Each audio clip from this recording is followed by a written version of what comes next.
So here a small introduction. The simplest example of the biggest experiment, social experiment in the world is the Bitcoin. The Bitcoin is one of the examples of an application of blockchain, which is basically the exchange of value as a currency. But besides that, another one is Ethereum. It's like a supercomputer, it has to be. And this is focused on creating smart contracts. So, for instance, you have the Bitcoin. It's a currency, like you have social welfare, and each month you get support by the government, for instance. At the moment, you just get money and you can spend it any way you want. But now, with smart contracts, you can also put constraints to this amount. Let's say, for instance, you're able to spend it within 30 days. Otherwise, it's gone. You can only spend it in Eindhoven and 30 kilometers around it. And for instance, you can exclude certain, let's say, transactions, for instance, buying alcohol from it, or you can only buy food from it. So this is an example, if you look to social welfare, how we can look to new incentives and create a new system, how social welfare is given. Because we all want to take care of everybody around us. And we all say that if you are going to do something, that, yeah, if I get free money, I won't work. Now I will keep on working. But if you ask about somebody else, we all say, nah, he's not going to do anything. He's going to be lazy and he's going to stop working. This is one of the main blockages, for instance, for universal basic income, why it's not coming there. This is all has to do with trust. And in the end, trust, it's all about the zero-sum game. Because we believe ourselves that we continue working, but we don't believe that others would do the same.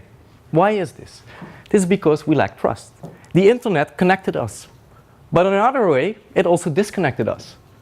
We are looking at our phone, looking for instant gratification, notifications, and so on. We are basically connected, but we're also disconnected.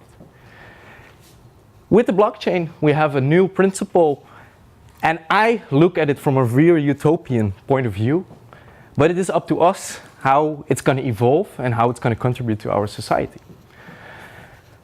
For instance, we talked today a lot about fighting inequality. I believe, and I completely agree, is that if you look to borders, to nations, it creates the most inequality in the world. One simple example. To have the same skilled worker here in Eindhoven, with the same expertise, with the same skill set, doing the same thing, he will earn much more than, for instance, the same person in Nigeria. Why is this? Because of the nation states. So one example, for instance, to fight this is a self-sovereign ID. At the moment we have, if you talk about an ID, we all think about our passport. It's basically a citizenship. If we would look for it not from a nation perspective, but from a person as a human, from flesh and blood, and it is self-sovereign, so, okay, the Dutch state can validate that I am Yanick, but also, for instance, my work, my bank. So there are much more, let's say, central organizations who can validate that I am the person that I say I am. Or I have a friend, and he can, because basically an ID is not more than an insurance. And he can basically put in money or something at stake to say that I'm Yanick, and if I'm not, his stake is gone. Another perspective, we talked about gasoline. Driving your car. You can drive your car as an insane, pushing it to the limits, consuming a lot of fossil fuels. Think about it, when you go put gasoline in your car, the price could fluctuate on your driving behavior. For instance, when I drive very eco-friendly, I only pay €1 a liter, but if I don't, I pay much more. The same goes, for instance, with food. I find it very strange that you have an avocado that comes from the other side of the world. We consume, as Dutchies, this a lot. It only costs €1, and the thing is fresh, and it's from halfway from the other side of the world. This cannot be sustainable. So there we see that our consumption is based on economic incentives. And I hope that we as a society can change these incentives in a much more sustainable way. Another thing, for instance, when you have an apple. When I am at the farmer, when I buy that apple, I buy €1. But the farther I go away from the farm, let's say 30 kilometers, I pay €1.20, and so on, and so on, and so on. This way we can incentivize new behavior.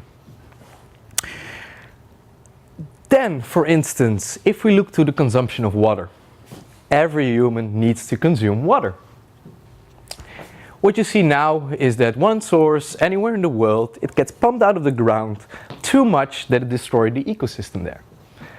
It gets bottles into plastic bottles, and believe me, I've saw some videos of basically islands of plastic in Southeast Asia.